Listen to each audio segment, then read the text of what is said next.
Hello friends, welcome to Jade Buddy YouTube channel. In today's video, we're going to discuss the rise, roar, and revolt of Indian economy and explore India's possibilities to become the next superpower of the world. Also, we see what are the challenges does India have to become global superpower. Let's get started. I used to think I was poor. Then they told me I wasn't poor, I was needy. Then they told me it was self-defeating to think of myself as needy. I was deprived. Oh, not deprived, but rather underprivileged. Then they told me that underprivileged was overused. I was disadvantaged. I still don't have a dime, but I have a great vocabulary. By Jules Pfeiffer. Truth or myth? Who is developing? Sensex has touched the 20,000 mark within a short period of time. The bulls are roaring on Dalal Street. Traders are celebrating it. The soaring Sensex has become a symbol of India's growing economy. But what does it indicate? That India is one of the fastest growing economies in the world. Indeed, everyone should be happy that India is doing well and receiving huge inflows of foreign exchange. This is becoming the breaking news of the media, and it is shown in such a way that India is developing very fast. All magazines, newspapers, and TV channels are representing this rise with the development of the country. But there is a point that is Sensex or any other stock market indices should be taken as criteria of development. If is it so, then why people are not smiling all that much? The truth is that Sensex reaching great heights and high industrial growth has little meaning for the common man. It is not benefiting the common Indian because when it is showing up as higher profits for the corporate sector, it translates to higher salaries and bigger perks for top executives. Thus, it is not benefiting the common or poor India. Why is the rise in Sensex not affecting the fortunes of all? This is because only a few million people are investing in the equity, shares of companies. Indians invested only 6.2% of their total savings in equity-related instruments in 2007, and equity and mutual funds accounted for only 1.2% of the GDP in 2007. 1. So rising Sensex is benefiting to only few people that have invested in it. This seems to be the byproduct of the global economy, benefiting only the upper classes and elites while the poor get poorer. Government policies also seems to be concentrate on the matters of big industries. Government also shows indices, like Sensex and Nifty, as criteria of the progress of the country. Earlier, the slogan of political parties was poverty eradication, but nowadays they talk about Forex, Sensex, and economic buoyancy. The government says that purchasing power capacity of people is increased. But we should not see the purchasing power of the people who buy luxurious items like car, TV, etc. We should see the point that prices of wheat, rice, edible oil, and pulses have risen, and poor people are not able to buy this. Prosperous India has not yet provided sufficient social infrastructure to make the country less brutal for those at the bottom. India is a democratic country.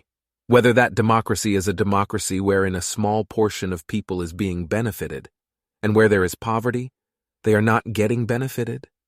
Government's point, according to Gandhiji, we want independence for effecting change in the system. I think that we have not succeeded in that goal. Sensex, Forex, growth rate, saving and investment are increasing, but inequality has also been increasing. Inequality always creates dissatisfaction. We must think about poorest of the poor people and not about rich people. Your policy should be guided for poor people. This government is running by great economists, and these led to the situation where common people cannot buy vegetables. Government shows great affection towards the big industrialists. They provide them with each and every requirement, whether in terms of money, resources, or with land. But both government and private sector are not performing their civil duty. Charity, civic duty, and pressure on both the state and the private sector to sustain anti-poverty programs are rare. Our politicians are seriously concerned when their interests are at stake, the Sensex being one of them. But they hardly care for the millions who go hungry. Hunger and poverty will not be eliminated as long as they form the basis of vote bank politics.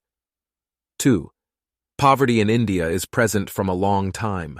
No matter which government comes to power, seat sharing has become the most important work of the parties. Even after 40 years of Garibi Hatao campaign launched by Indira Gandhi, we are still lagging behind Ethiopia in hunger eradication. With the economic buoyancy in industrial sector, the investment is increased in this sector. But we need more investment in social sector to increase the status of poor. In India, 26%, that is 260 million people, are below the official poverty line.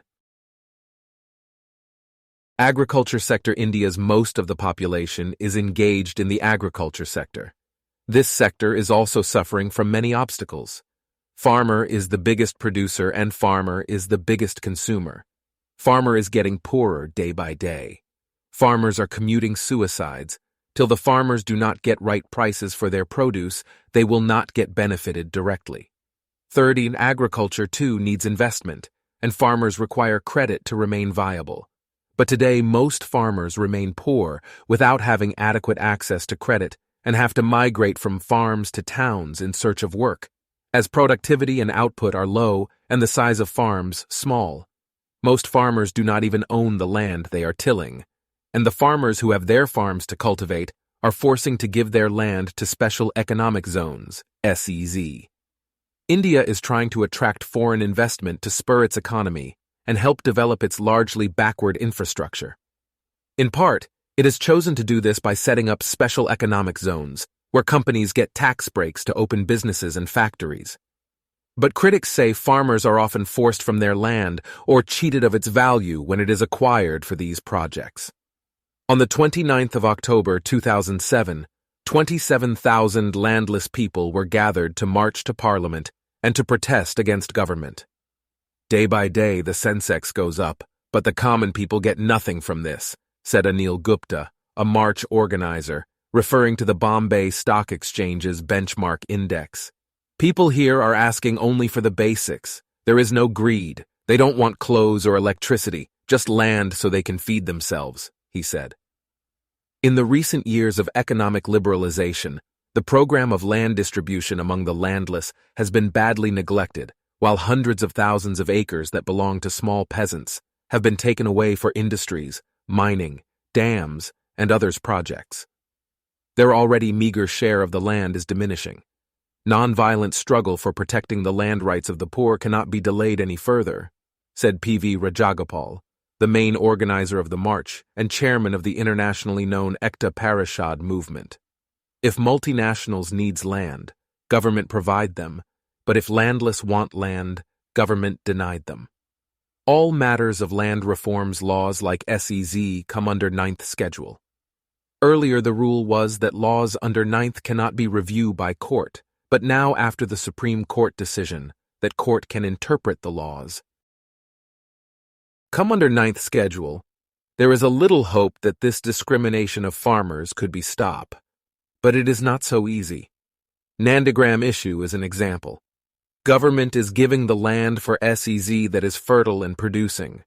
This totally shows the unfriendly nature of the government with the poor farmers.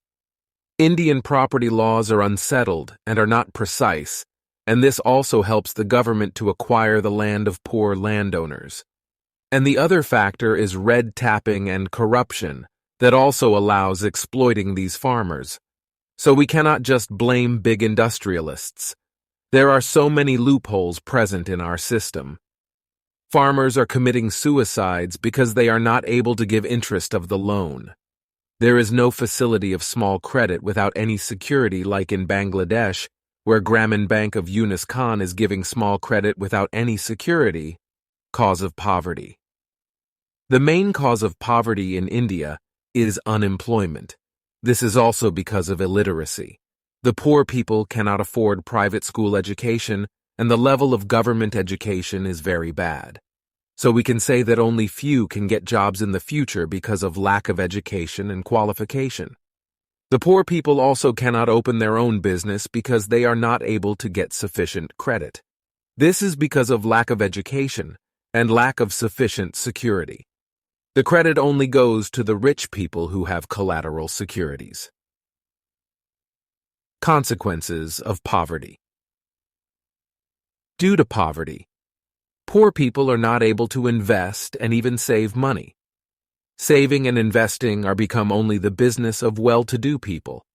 In real sense, India is experiencing such situation where economic development is only helpful to the rich and more secured people. On one hand, people are talking about airplanes, latest mobiles, LCD TVs, five-star hotels, a broad education, etc. But on the other hand, people are deprived of even basic needs like shelter, food, primary education, proper sanitation, pure water, permanent jobs, etc. Such contrasts are not sustainable, and this is clearly evident from the rising protests, incidents of violence, the crime rate, insurgencies, and Naxalite activity. 5. Separation of classes. Indians are now divided into three parts: upper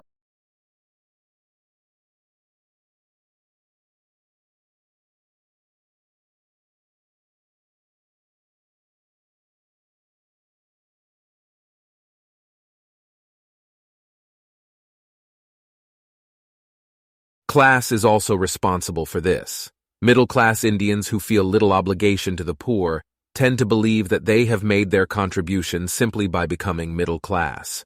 They focus on their own needs because they have overcome a great deal to get where they are and still fear slipping back. Moreover, they say, why give to the state when corrupt politicians will just waste the money?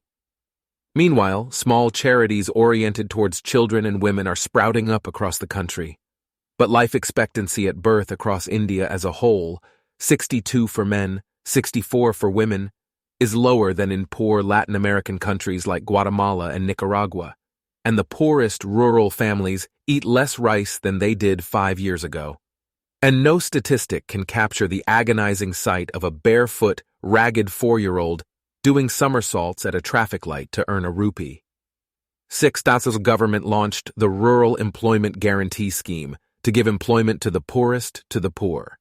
It is launched with the aim of providing 60 million people a measure of financial protection through guaranteed work and unemployment benefit. But this scheme also seems not more than a political tool. Again, red tapping, bad governance, and corruption are the obstacles that are likely to come before this scheme. It is not true that India is not developing, but it is not developing altogether. Some of the Indian states are doing well. In Tamil Nadu, half the population lived below the poverty line in the mid-1960s, but effective contraception, female education, and primary health care led to population stability and a consequent drop in poverty by the end of the century. But in Bihar, which had the same percentage of people below the poverty line in the 1960s, the population still grows at a staggering pace, making anti-poverty measures hard to pursue. Both Assam and Punjab have histories of political violence and a poor school system, but the latter's infrastructure allows for a standard of life far ahead of the former. It's not easy to eradicate poverty in a country of having largest number of poor, but somehow steps have to be taken to come up with this problem. The government should take some steps with the public involvement. The upper class and middle class have to realize their civic duty towards poor. I am not talking about the national sharing, but at least some measures should be taken to make flow of money towards the poor one. It's good that the big businessmen are becoming richer, but poor should get some benefit out of this. They should give a better platform to the poor through aiding them by providing with good education, proper housing, safe drinking water, proper sanitation facility, and more importantly, jobs. The banks should take some measures that will allow short period and small credit without any security to the poor so that they can start their own business. By only such efforts we can develop in true sense and can say our country as incredible India. In the end, I want to say that it's not the gyrating Sensex that will bring our country prosperity, only the all-over development will bring India into the league of developed countries.